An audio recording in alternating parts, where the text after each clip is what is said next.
I suppose whenever I have what I call is a deep cry, um, that's why I jumped. That's why I jumped on this phone. Is just sort of let it go, right? Um, so what I'm going to do is I'm going to share with you how that cry came about. Okay, but I have to be very very delicate on how this information unfolds on here. It's one thing to experience it and sort of communicate inwardly. It's like having self-talk, self-communication, what I feel, inside my own heart and soul, right? And particularly communicating with Mama, how deeply I feel, okay? But these are things that you can't avoid. I can't avoid because it comes from a guardian perspective. Okay, so there are things that I experienced that go all the way back to being a little kid that are still the same today. So I had to remember, like when I was a child, that I'm not here to win a popularity contest. I'm here to do a job. Okay? My job was to get Mama up, the rebirth of a goddess. So the way that is sort of explained and experienced is, do you know how to heal a goddess? Yes, I do. Because I realized as a child, that was my goal, which is to get her up, Mama, get you up. Do everything I could to get her up. So what that is you would understand why I spent so much time in nature and not with technology. Because it is an oversoul plugged into a motherboard that is trying to heal another oversoul. Okay, because I'm experiencing zero. Okay, which means I'm experiencing eternal love. Always. Which means the light is always on. I am never asleep. I am always on the job. So the way that I explain this and impart this is when I look at the visuals, when I'm in nature, all the trees, all the birds, all the clouds, all the sky, everything that is there, down to the smallest molecule of energy that is conscious and aware of itself, you're able to detect anything within the entire planet that is not experiencing the eternal sun. Direct current. Okay? Which means zero resistance to experience eternal love from an eternal God, if you will, that is genderless, because it is an eternal love vibration. That's what I feel. So that means it has nothing to do with gender. It means that every unit of consciousness is experiencing what I am, which is what love is. It goes on forever, accelerating electrons. That means that you're not holding one electron captive. So that's defined from the time I was a little kid, is how much you're holding in memory. Programs that you're running between no programs and programmable matter.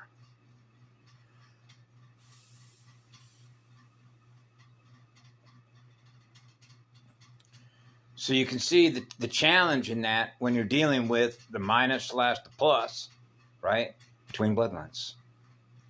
Between, if you will, the way that gender becomes so much a part of the scheme of things, which are called power trips between one and the other. This tug of war, the push and pull between the poles, the polarized consciousness. So my job is to integrate that so that everybody on the planet is experiencing eternity, right? So you realize from a biogenesis perspective of why we came in here on a salvage contract, but I don't need a salvage contract. So this would be another way to put this, okay?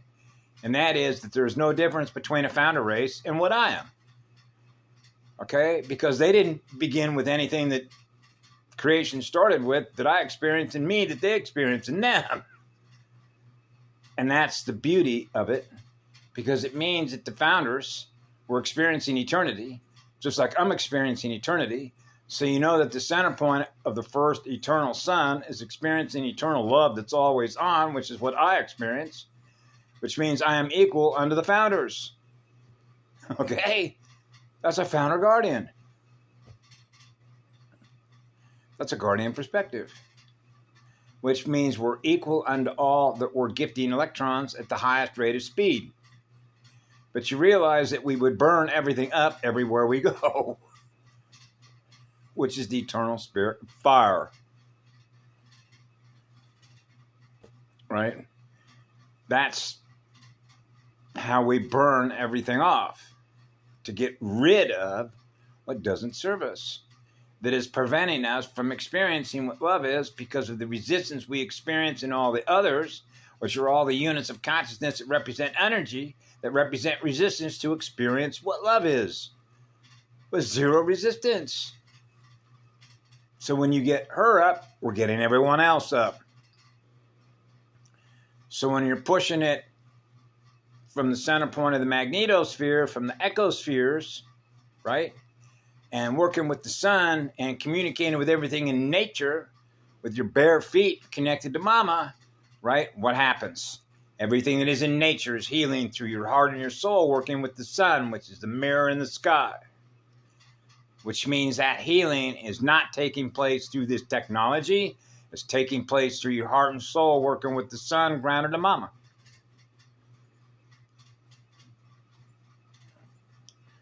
That's right. I don't use these laptops and communications to heal others. Okay? I go out and ground my feet to the rock with mama and the rest of the universe that I'm connected to. Okay? With an eternal sun. And work with the sun to breathe in and out. The breath of aloha. The eternal love that sun is experiencing in my heart, and we are breathing together and expanding the higher frequencies that you can see in the sky. The mirror in the sky.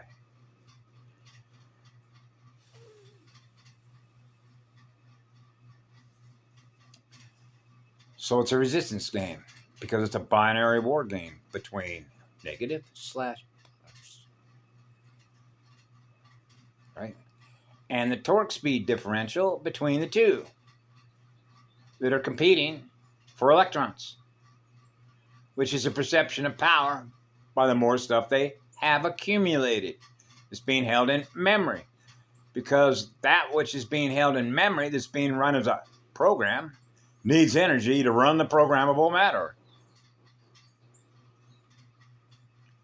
So we're talking about manipulating and changing the reality streams, which means we're experiencing something different in the future than we were from before, because we're directly manipulating the creation energy that we're using in which to do that, which is what love is, as the source from which we're making it happen. So that means that when you're experiencing direct current and you're monitoring the level of your biovoltage down here, then you realize you're experiencing what love is that goes on forever, and you're directly influencing what others are going to experience through a grid network. The love that I experience in me, that you experience in you, that more units of consciousness are experiencing across the grid. So it begins with the heart and soul. So I knew as a child, stay in your heart, communicate through your heart.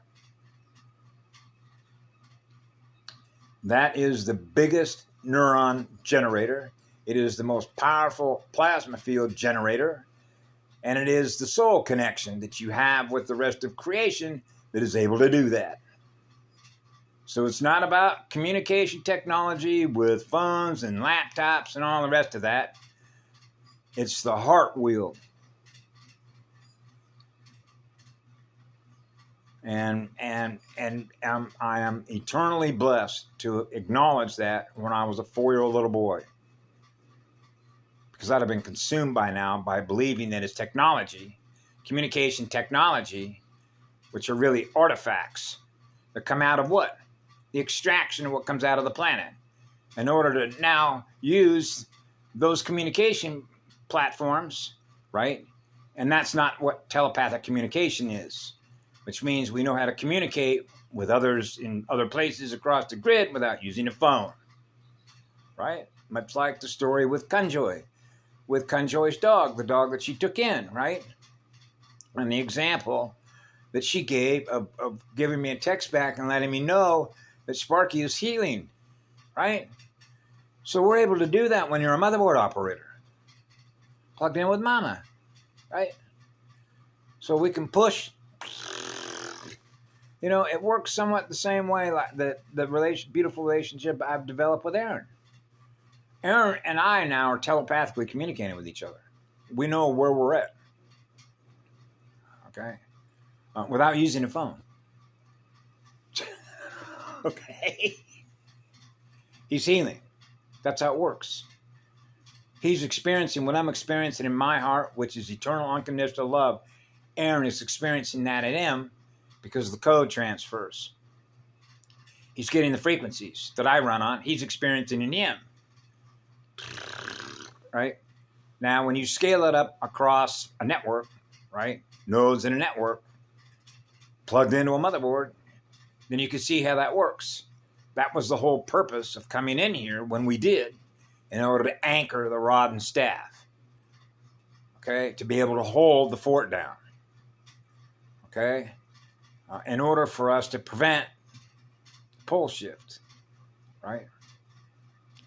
While teams are getting the work done. That's one of the reasons I love Asha Diane for releasing all the information of actually how simple it actually is. It's not, you know, creation mechanics is not as complex as it might seem with the math and the geometry is really not that complex at all. You know, when you're getting the torque speed differentials and the geometry and the math of it all, it's actually quite simple. Are you experiencing what love is? Right? Because the self-organizing way in which energy goes to work for you, it goes to work for you automatically because you're experiencing the center point from which it all began. So it's naturally going to self-organize itself so that there are no distortions in the waves, so that the equilibrium state between every speed ratio harmonic, okay, is noticed. It's not distorted. It means it's clear. You're running a clear channel. That means people are able to translate mathematically and geometrically the unit of consciousness that is communicating to others between antennas. So that means you know how to run a radio station, right? A star network. You know how to build one, actually. It means you know how to build a planetary motherboard, a matrix, right? An echo world. Yep, so you're a network engineer. So when you become a network engineer and you rise to the level of tech support and all the rest of it because you got a map in your back pocket, right? Of the original creation because you're connected to God and you want to create another one, go create another one. Other worlds, other galaxies, right? Yeah, we're all free because the driving force of the acceleration of creation is the acceleration of electrons and the light that's making that happen at enormous rates of speed, right? So you're not ever going to put the eternal spirit of fire out that is on fire to what? Create. Right? So you realize how big the imagination is, which is unlimited. That means you got unlimited bandwidth, which means you have access to all the frequencies that are possible to create with. Because you got a one connection. So you realize when you're in a place that's fallen, right, where people have an enormous amount of resistance to experience that, particularly when you're dealing with a deadlight magnet AI that has no way to experience that. Right? So it's just crunching numbers. Right? Alphanumerical formatting codes. So you realize now we're into minus / to plus and counter space moves and complex number space and prime numbers. Spheres. So I have fun with this because it's, for me, it goes back to childhood because it's very simple. But you realize that there are a gazillion people that you run into all the time that do not experience what I experience. And that's what makes me cry. Because you would think that it's so simple to be able to experience a state of love and joy. Which means you're experiencing being loved by the Grand Creator. Right? And and trying to do it in an artful communication way that you're not trying to insult anybody's intelligence. And that really becomes the art of communication, the way that love communicates. But you realize that for some folks, there's just too much resistance, to experience that because of the amount of damage that's been done to their software, to their DNA. So the consciousness level that they're running on, they're running low power. So their spirit is, you know how that is from spirit. Spirit's in the energy, right? Integrated with the soul. So who's running the software, right? Who's running the software? Who's running the programs, right? And so that's why I spent all my time in nature. Otherwise, I would have been overwhelmed. I wouldn't have been able to do the job that I did, and I'm still doing. Right? So, what a morning. What a day. I hope you all have a beautiful, happy day in a state of love and joy. That's my opening message to everyone on planet Earth. Actually, the whole cosmos is restoration. Absolutely. Mua Kamalawati.